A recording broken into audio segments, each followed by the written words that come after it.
I'm jumping from not necessarily the first Air, but I'm jumping from the Air, I would call it 1.5, because this one is the one that had the updated Red 2.0 Gateron switches as they updated them from the original ones, right? And so that's the jump that I'm making. And so it's not as significant as a lot of people are jumping, but I've had this, I unboxed this now. I usually unbox them early in the morning and then I start recording these things late at night. And so roughly about 9 hours I've had this. And I will say that with all of the differences, and we'll go through them in a little bit, this is almost not just a version 2, it's almost a completely new keyboard when it comes to the feel, the sound, some of the looks. So this was not sent out to me by NuPhy. But as usual, regardless if it's sent out by a company or not, you're going to get my honest, transparent, consumer-focused discussion. And I hope by the end of this video, you'll have enough information to make an educated decision on if this is the right one for you or if you should get that one or something different. So let's jump into the video.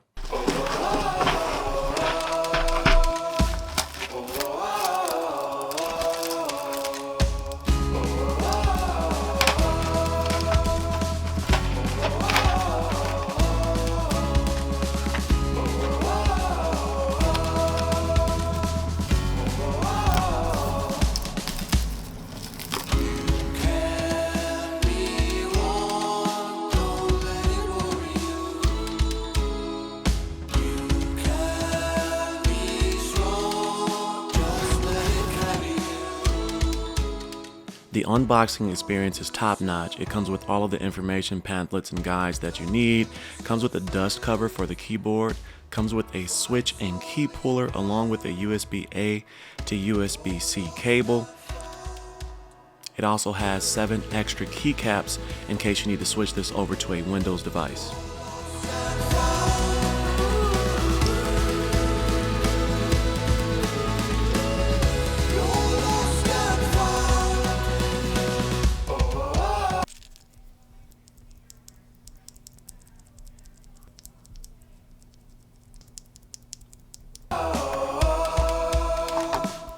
It's hard to tell, but there are 5 different color keycaps on this board by default, and I think it looks really good.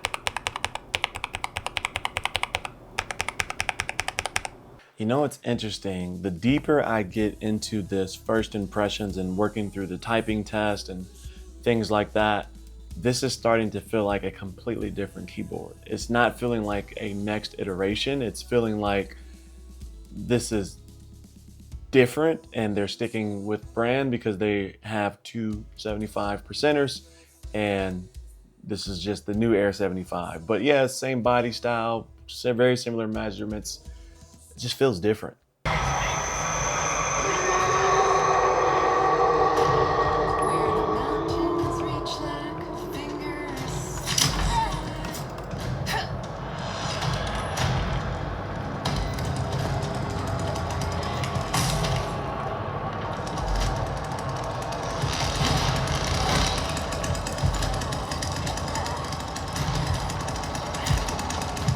Gaming on this is perfect. They updated the polling rate and doubled it from 500 to 1000, so it's buttery smooth. The keys are great. The responsiveness of the keyboard, the low actuation of the Allo switch, it's just really good for gaming, so definitely recommend this if you're a gamer. I was going to do a decent deep dive into the software and compare the two. But as I got into the new software for the V2, I realized it was extremely in-depth and it is an 8-minute recording as is. Long story short, it's not easy using the new software at all. It's full service customization and it is an enthusiast's dream. You can customize every portion of the keyboard, bindings, macros, lighting, you name it. However, even to get started is a task. You have to download it, authorize your board in the software, load a JSON file. None of it was smooth. It took me about 5 minutes to get the first portion done, and that's with familiarity within the tech world. On the flip side, the old NuPhy console is your standard software package and is much more user-friendly for casual users.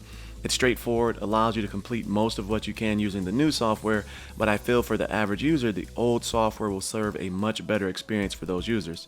I wish they would have kept the old software for the average user and provided the new for enthusiasts. So in testing out the V2 for today, it almost feels like a completely different board. And I mean like completely different. The bottom casing feels different. This may be in my mind, but the top casing feels different. Legitimately, the keycaps are different. On the version 1.5, you have the die sub keycaps on one, you have the double shot keycaps on the version 2. In regards to the keyboard height and feel, it's the same dimensions almost. The thickness of the board to the top of the keys are 0.83 inches or 21 millimeters, but with the different size feet, fold out versus the ones you put there. The fold out is a little bit taller, so it changes the angle of the typing surface, and so that's different. It's a lot. I mean, it's not just different, it's almost like a dilemma. It's like a, because here's the thing, it's not bad and it's not good. So where does that leave us?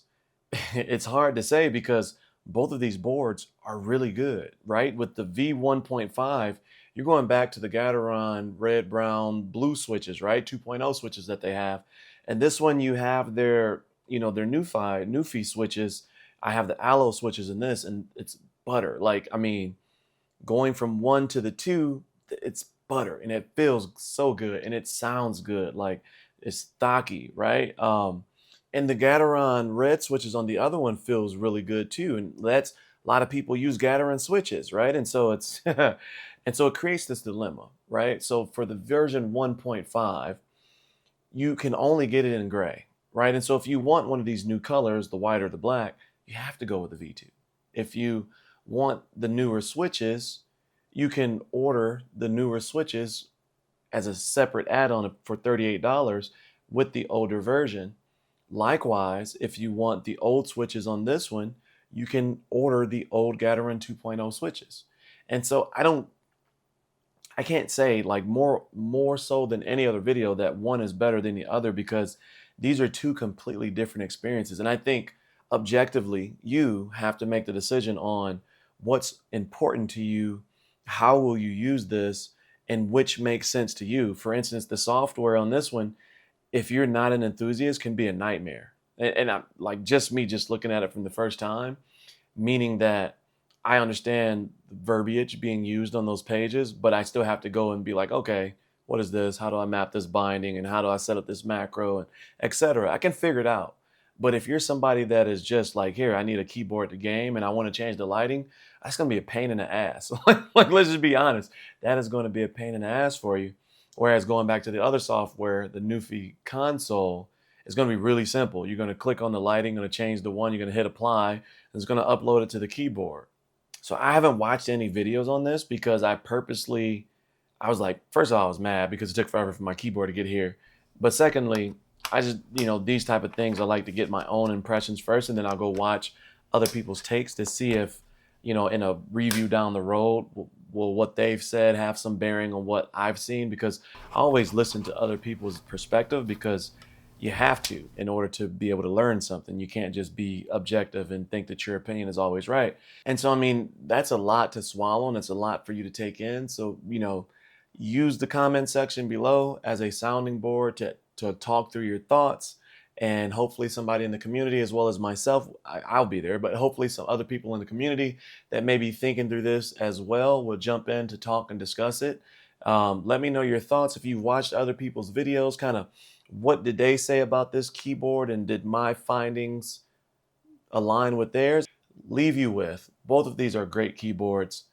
objectively, you will have to decide what's important to you, how will you use it, and what are the finer points that makes the most impact to your decision when you look at these two keyboards on deciding which one you're going to get.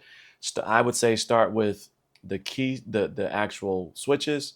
From there, go to the colors, because you can only get these colors in the new one. From there, go to the keycaps, because again, you can always order keycaps, you can always order switches. And then from there, will you change the layout of this using macros and different things like that? And if so, do you feel comfortable with a more intense software, or do you need a more simpler software? And I think use those things to make your decision, and you'll come out with a pretty good decision before you get ready to click buy. The price is about $20 difference. So I'm like 2 years from now, $20 isn't going to break the bank. So I'm not even going to say go with the cheaper one, because it's not always the best case.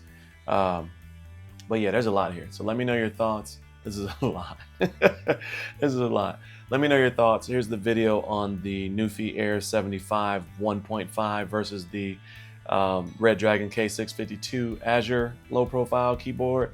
Hell, maybe that one sits in the middle of these. I don't know. Let me know your thoughts. As always, stay cozy in that crazy world, and I'll see you in the next video. Peace.